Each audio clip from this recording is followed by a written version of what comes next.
Bom, pessoal, a gente vai agora para a nossa segunda aula, falando sobre a arte na Grécia Antiga, né? Quando a gente fala sobre a Grécia Antiga, a gente está falando de algumas características que giram em torno dessas quatro noções de ritmo, harmonia, equilíbrio e razão, né? O racionalismo, certo? Tudo, ou quase tudo, ou pelo menos a parte mais preponderante que era produzido na Grécia, tinha muito a ver com essas noções de uma produção muito harmoniosa, de uma produção muito equilibrada, muito racional, e não, não de um modo desequilibrado, desarmônico, como a gente vai ver em outros momentos lá na frente do curso, certo? A arte da Grécia, né, da Grécia Antiga, ela acaba sendo importante para a nossa história, porque muitas das nossas formações mais básicas, né, desde a nossa linguística mesmo, desde o do idioma, a gente tem muita palavra que vem do grego, a gente tem muitos pensamentos que vêm do sistema filosófico grego, a gente tem muita coisa que vem também do regime de pensamento e organização legal, tanto da Grécia quanto da Roma Antiga. Né? Então, de certo modo, a gente acaba tendo muita influência desses, é, desses dois povos. Né? Por isso que a gente estuda primeiro a Grécia Antiga, depois a Roma Antiga, para entender como é que se manifestavam seus modos, né, de fazer arte, certo? E é bastante complexo, mas bastante interessante também. Né? Basicamente, a gente tem uma divisão geral da Grécia Antiga, da arte grega, em três momentos, que são o arcaico, o clássico e o helenístico. Né? Só, pela, só pela visualização dessas formações de estátuas, a gente vê como que o povo grego, né, como que a arte grega ela foi se transformando em complexidade, ganhando em complexidade. Né? Claro que não apenas a arte em si, mas todas as formas de fazer, de ter uma compreensão sobre o mundo, porque a arte é uma delas, né, no fim das contas, certo? A gente tem um período de formação, obviamente, entre o povo grego, ele é um povo formado por aqueus, jônios, dórios e eólios, né? E nesse momento aí do século XII antes de Cristo, a gente tinha um território sem unidade política, né? E várias dessas tribos sem nenhum controle central, né? Existindo ali, coexistindo, mas sem nenhum controle central. Né? A partir do século X ocorrem guerras de unificação e começam a surgir as primeiras cidades-estados, né? Que era a forma como a Grécia Antiga era dividida. Né? E depois disso a gente tem esses três períodos aí, o período arcaico, que vai do século VIII ao século V a.C., o clássico, que é do 5 ao 4 a.C., e o helenístico, que é entre 323 e 31 anos antes de Cristo. Né?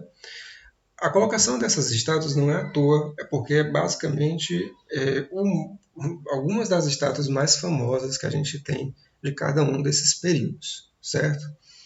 Mas, para a gente entender melhor, né, o que significa, vamos lá, vamos passar de um ponto a ponto e começar por essas mais simples. Tá? Eu queria que vocês também compreendessem esse passar dos anos, né, essa evolução, digamos assim, não como uma evolução no sentido de melhoramento, simplesmente. Né?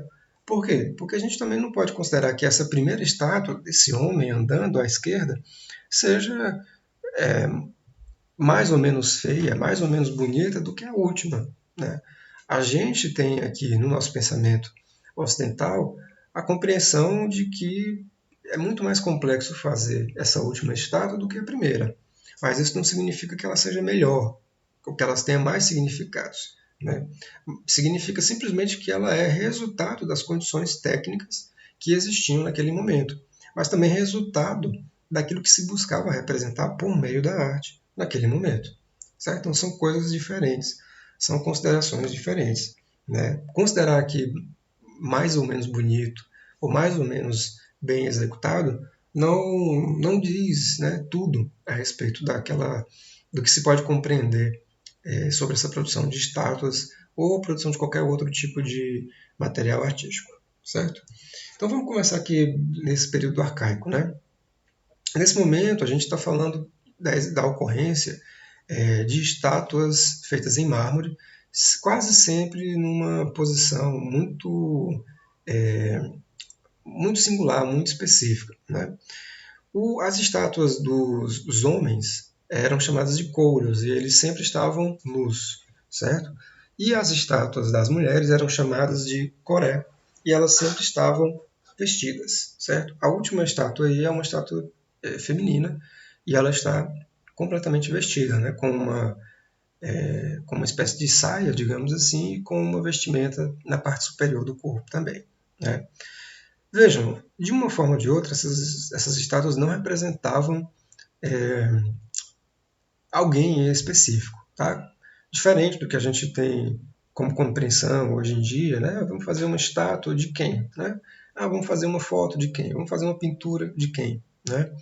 Essas estátuas elas não representavam nenhuma pessoa específica, mas elas representavam um ideal genérico, certo? Que ideal? Um ideal de grego ou de grega, né? De um povo grego, certo? De uma sociedade grega, de pessoas gregas. Elas representavam aquilo que se busca representar. É mais ou menos assim, a gente tem que pensar, por exemplo, quando a gente tem hoje na publicidade. Tá? Então você tem representações genéricas de pessoas genéricas, não necessariamente de alguém especificamente, a não ser quando você está contratando alguém, né?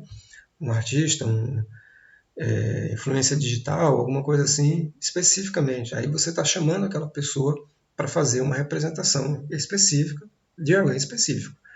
Mas essas estátuas não, elas representavam muito mais ideais, certo?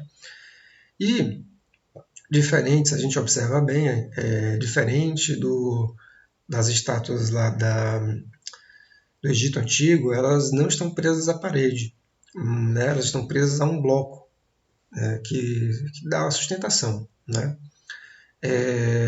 Veja, isso já representa algumas coisas, né? Já indica algumas coisas. Primeiro, indica é, indica que elas são, indica que já existe uma compreensão melhor, um domínio melhor sobre essa realização técnica e indica também que os gregos não queriam que elas estivessem anexas às paredes, né? Ou seja, que elas estivessem no sentido de liberdade, digamos assim, né?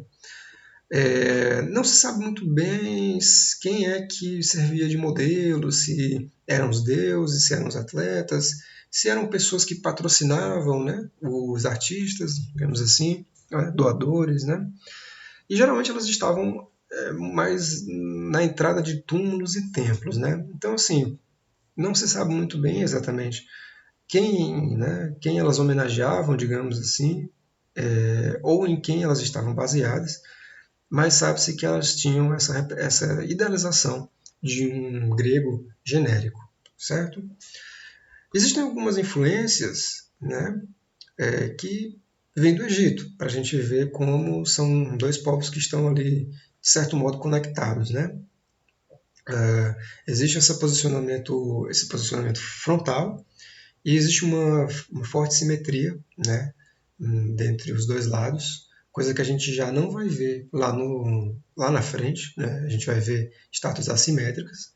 Elas são extremamente geometrizadas, né, no sentido mais básico da palavra, né? É como se elas fossem formadas por blocos. Né? Quando a gente está aprendendo a desenhar, geralmente é assim, né? A gente aprende a desenhar por formas geométricas básicas, né? E elas são geralmente esculpidas em blocos, né? De modo que a gente tenha uma peça única, digamos assim, né? Existe também uma questão aqui que é essa distribuição equitativa do peso, né? Que novamente nos leva a um entendimento, de novo, a uma dimensão técnica.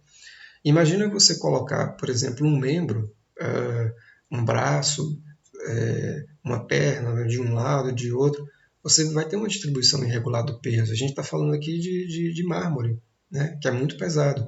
Então isso significa, por exemplo, que poderia haver algum tipo de problema, né? De repente uma parte quebrar, um braço quebrar, alguma coisa assim, por conta dessa distribuição distinta, né, de pesos. Existe também uma dimensão aqui que a gente tem que ter em conta, né, que é o equilíbrio, né, dessa estátua, né. Então, assim, existe uma colocação de um pezinho, por exemplo, na frente do outro, o que é uma forma também de prover um determinado equilíbrio. Afinal de contas, você está colocando dois pontos de apoio distintos, né, em pontos distintos, melhor dizendo, e isso ajuda também a dar um equilíbrio maior para essa estátua, né, que é grande, pessoal. Olha o tamanho dela aqui, né? Ela não é tão pequenininha, não, né? Ela é bem maior do que um ser humano, de fato. Pelo menos algo em torno de quase 2 vezes o tamanho de um ser humano, certo? Então, assim, grande, pesada, complexa de você colocar, né, de você levar de um canto ao outro, né, e por aí vai, certo? Apesar das influências, também havia diferenças com o Egito, ok? Por exemplo, os gregos eles tinham uma menor rigidez às convenções, diferente dos egípcios, né? Já o grego, ele tinha um ideal de beleza, né? Ele perseguia, desde esse momento, um ideal de beleza, ok? E, de certo modo, diferente do Egito Antigo, eles tinham uma liberdade criativa um pouco maior, né? Isso vai dando novas liberdades também criativas com o passar dos anos, né? Vai trazendo uma outra liberdade criativa com o passar dos anos. E, de certo modo, eles também têm uma função religiosa um pouco menor, né? Com o passar dos anos, a gente vai vendo que houve também um aprimoramento técnico, né? Novos procedimentos e tudo mais, até chegar, inclusive, ao bronze, que é um dos momentos, né, mais. A gente já vê, né, por meio dessas imagens a diferença gigantesca, né? A estátua de Zeus, por exemplo, é, ela já tem uma outra forma, né, de ser produzida, de ser alocada, né, os braços abertos, totalmente assimétrico, existe uma distribuição totalmente irregular dos pesos, né, e por aí vai. Ou seja, com o passar dos anos a gente vai tendo outros ideais e outras formas representativas desses ideais. Okay? Essa estátua, muito possivelmente, acredita-se que ela tinha uma lança ou um raio, né? Já que a gente está falando de Zeus, muito possivelmente ela tinha alguma coisa aí que foi roubada, né? Ou que foi perdida, enfim, que deveria estar aí, mas não está mais, né? Existe uma curiosidade, pessoal, que eu vou colocar aqui, não vou mostrar aqui na aula, né, no vídeo, mas eu vou tentar colocar como um link por fora, né? É que muito possivelmente as estátuas gregas elas não eram brancas, não eram dessa cor de mármore, né? E sim que elas eram coloridas. Na verdade, isso tem sido cada vez mais comprovado por meio de diversas técnicas aí de investigação, e se encontra, né? Como é que se sabe disso? Porque se encontram micropigmentos, um tanto quanto impossíveis de se ver a olho nu, né? Mas se encontram pigmentos nos restos, né, dessas estátuas. E o que se entende hoje em dia é que elas eram extremamente coloridas para aquilo que a gente compreende atualmente, né, para o modo como a gente compreende atualmente essas estátuas. Cores muito fortes, cores muito vivas, né? Amarelo, vermelho, azul, verde, tudo muito, muito saturado, com poucas transições, inclusive, de tonalidade, muito possivelmente por não haver um domínio, né, dessa parte, também de colorização, de pintura e por aí vai. Então, para a gente é bem, parece bastante diferente, né, do que a gente tinha, do que a gente tem, né, de ideal dessas estátuas, certo? Já que eu falei de pintura também, né, vamos falar como que era a pintura na época, né, antigamente. Geralmente a pintura, nesse momento, ela não tinha uma ideia, uma conotação como a gente tem hoje, né, de fazer uma pintura num quadro, alguma coisa desse tipo, né? A pintura ela servia muito mais como um elemento de decoração para arquitetura, mas também para, digamos, elementos de cerâmica, né? Que não necessariamente são elementos, digamos, de decoração interna, mas que tinham também uma funcionalidade, né? Portar vinho, colocar azeite, água, né? Coisas diversas que se utilizavam no dia a dia, alimentos e por aí vai, né? E essas pinturas elas tinham várias funções, desde as religiosas, né? Desde funções religiosas até funções de mostrar mesmo o cotidiano, né? Nessa pintura aqui a gente tem Ajax e Aquiles jogando algum joguinho, talvez parecido, algo parecido com dama, gamão, alguma coisa assim, né? Ou fazendo planos, né? Também pode ser algo nessa natureza, né? E veja que existe também momentos diversos, né? Dentro dessa produção, né, de pintura, né? Aqui a gente tem uma pintura extremamente detalhada, riquíssima em detalhes, né? Onde se vê, é muito curioso, essa composição ela é negativa, né? O que significa dizer isso? Que você tinha a cerâmica de uma determinada cor e a pintura dos corpos é feita por uma tinta mais escura do que o fundo, né? Só com o passar dos anos é que os gregos passaram a ter outros domínios e conseguiram reverter, né? Então, novamente, aquela ânfora, né, que foi exibida aqui no meio, e outras formas de se fazer essa pintura agora em positivo nas laterais, ó, nas pinturas laterais, né? Ou seja, o fundo mais escuro e a figura mais clara, né? Isso tem a ver com os procedimentos de composição, com os procedimentos de pintura mesmo, certo? Envolvem técnicas diferentes. Isso resulta, consequentemente, em formas de se avançar, né, nessa representação, no que diz respeito às linhas, no que diz respeito aos contornos e por aí vai, né? Todo mundo que desenha minimamente sabe quais as dificuldades de se fazer entre uma coisa e outra, né? Se não sabe, é só tentar fazer essa realização, certo? Existe também, gente, né, dentro do contexto da arte da Grécia Antiga, existe também uma coisa muito importante de se falar sobre a arquitetura, né? A arquitetura ela foi muito voltada para a construção de templos, né? E os templos eles tinham uma função curiosa. Eles tinham uma função de proteger as esculturas, né?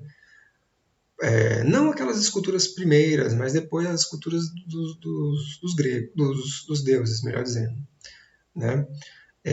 O templo egípcio, que era a pirâmide, né? Ela tinha uma ideia de fruição a partir do interior, né? O templo grego ele tinha uma fruição a partir do exterior. O que isso quer dizer? A pirâmide era extremamente simples, né? Hoje a gente olha para as pirâmides e diz assim, como é que fizeram isso naquele tempo, né? Mas na verdade a composição de uma pirâmide é o mais simples que pode ser feito sem a ajuda de estruturas como colunas e fundações. Por quê? Porque você está empilhando blocos que se sustentam, né? Cuja base vai sustentando aquilo que vem em cima. Então você não necessita de grandes construções, grandes engenharias, grandes cálculos estruturais para manter aquela formação em pé. Já as estruturas da Grécia Antiga, não, elas apresentam uma evolução e elas também têm essa disposição para o exterior. Vistas de fora, as pirâmides elas são extremamente simples. Por quê? Porque toda a funcionalidade, toda a finalidade das pirâmides estava voltada para o seu interior, que era resguardar, né, os faraós, seus familiares, né, seus servos, né, e sua riqueza. Essa era a finalidade do templo do Egito Antigo, né? E o templo da Grécia Antiga, não. Era um templo para ser visto do lado de fora, certo? Para ser admirado do lado de fora. Diferente de uma pirâmide, não se colocava ninguém, né? Nenhum ser vivo, nenhum ser morto lá dentro. Se colocavam estátuas. Né? E muito, né, dessa dimensão de você ter uma apropriação religiosa, né? De você ter essa intenção de religiosidade, né? Melhor dizendo. Ou seja, é um tempo para resguardar as estátuas dos deuses, de modo que as pessoas não entrassem lá e vissem apenas do lado de fora. Por isso toda a sua beleza, né, por isso todo o seu trabalho estético está voltado para o exterior. Né? Claro que a gente está vendo aqui uma ruína, mas ela tem que ser compreendida também como algo muito mais majestoso e muito mais vistoso quando visto nesse momento, né, de 4.000 anos antes de Cristo. Né? Até 447 a.C., certo? Então, assim, a gente tem essas diferenças, né, no que diz respeito à formação, né, arquitetônica, diferente dos templos egípcios, né, as pirâmides, certo? Aqui uma curiosidade apenas no que diz respeito à simetria entre entradas e fundos, né? Olhando, a gente quase não consegue identificar o que é a parte da frente e o que é a parte de trás. Né? Tamanha é a estabilidade e a harmonia dessa construção. Né? Isso significa, portanto, que a gente tem aqui uma estrutura que é igual de todos os lados, digamos assim, né? Visto da esquerda para a direita e tudo mais. Era o modo como eles faziam mesmo, né? Era como eles buscavam criar esses templos, né? De modo que eles fossem extremamente harmônicos, simétricos e estáveis. Né? Quando a gente fala estabilidade, está falando de estabilidade visual, mas também estabilidade formal. Né? E aí, visto de uma maneira geral, né, os templos eles parecem ser todos iguaizinhos em suas laterais, né, em suas frentes e suas costas e por aí vai. Né? Fica até difícil saber, né, por onde que se entraria. No entanto, eles não eram voltados para a entrada, né? Diferente de uma igreja, por exemplo, que tem uma entrada muito clara. Os templos gregos não serviam para a entrada, serviam para as estátuas dos deuses. Né? Por isso que a gente não tem muita essa distinção, né? Digamos assim, qual lado se entra, qual lado se sai, por aí vai. Certo? Quando a gente observa esse tipo de construção, a gente também observa que uma das principais coisas que a gente tem aqui nessa formação são as colunas. Né? E existem três ordens de colunas, né? Três ordens principais, que são a dórica, a jônica e a coríntia. Né? A gente vai vendo aí uma complexificação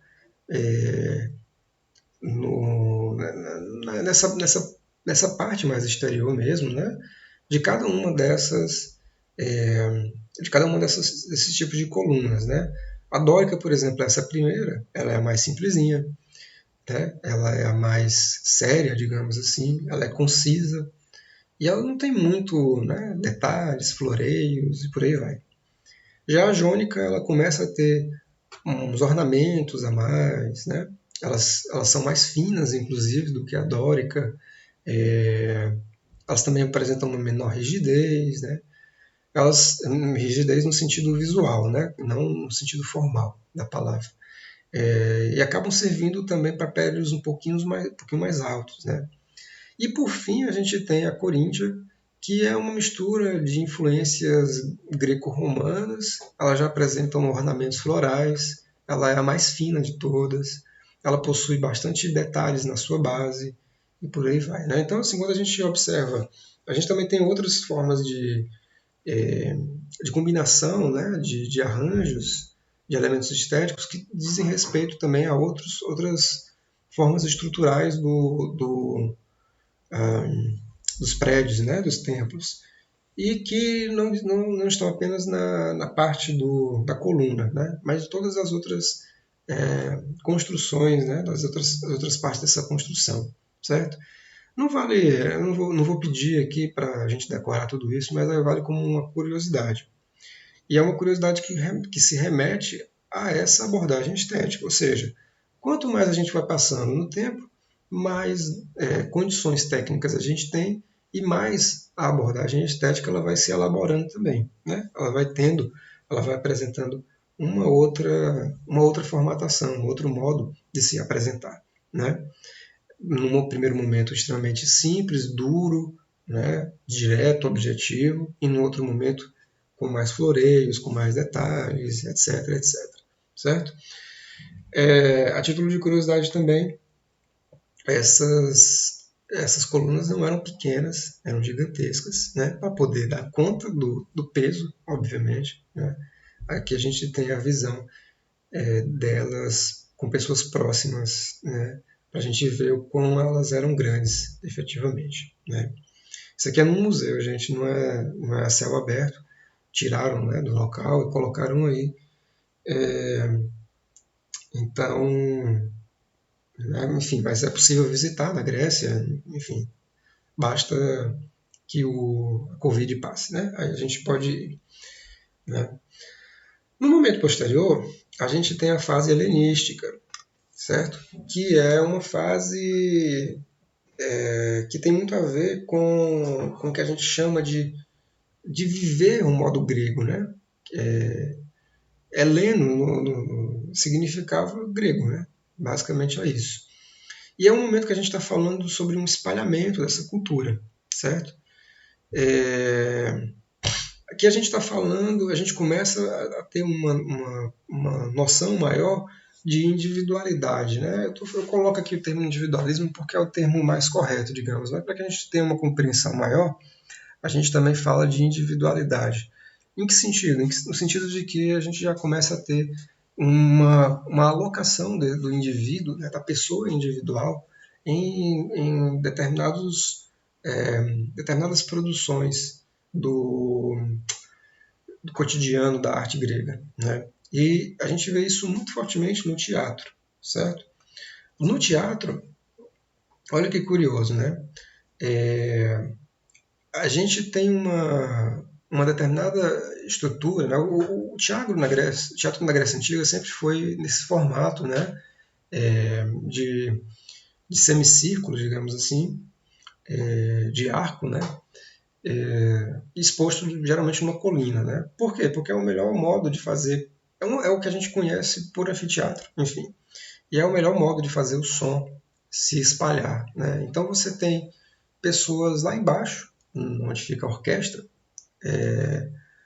tocando, né, a peça em si, né, fazendo a apresentação teatral.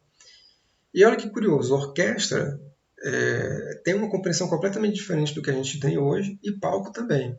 Né? O palco, na verdade, ele funciona mais ou menos como o plano de fundo, né, como os bastidores, digamos assim, nesse primeiro momento, certo? No primeiro momento antes do período helenístico. E a arquibancada ela continua a mesma coisa, ela funciona para as pessoas se sentarem e assistirem as peças, enfim. E a orquestra é onde ficavam os atores, certo? Não, eles não ficavam no palco, especificamente. Né? Com o passar dos anos, uma outra foto aqui também, né? Novamente, para a gente entender. Não é uma construção gigantesca, é grande, mas não é absurdamente grande, né? E com o passar dos anos, né, a gente começa a ter uma outra formatação, em que a orquestra vai diminuindo, né, de tamanho, ela deixa de ser um círculo, como era antes, né, passa a ser um semicírculo. E o foco ele começa a se voltar para o ator, né, que ele está ali no o palco, ele é onde, o ator estava e começava a ter uma, uma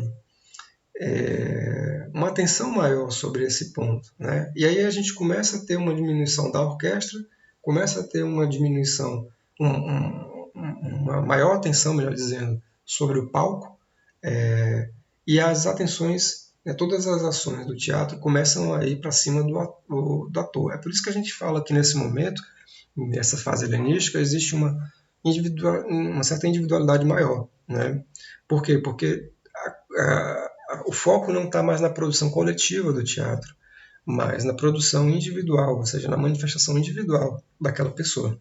Então muda completamente de cenário, muda de contexto, né? Até que com o passar dos anos esse teatro ele vai ficando com a orquestra cada vez menor, aí a orquestra vai ganhando os músicos efetivamente, o palco ele vai ganhando também de tamanho, vai ficando um pouco mais acima da orquestra também, inclusive, né? E as atenções passam a serem voltadas para aquilo que ocorria com os atores, não para aquilo que ocorria na orquestra, né? Na escultura, a gente também tem algumas manifestações nesse sentido, né? Por exemplo, a gente começa a deixar de representar apenas um ideal é, de grego, como era o caso lá no Chorus, e passa a representar conceitos, sentimentos, né? E sensações e por aí vai. Então, assim, diversas ideias elas começam a ser representadas sob formas físicas, né? É, de certo modo, também certas personalidades e estados de espírito também são postos nessas estátuas. Né? Ou seja, elas não representam apenas mais um homem grego ou uma mulher grega em pé, né? Em seu ideal. A gente tem também uma, uma representação de ideias e não apenas de um modelo genérico. Né?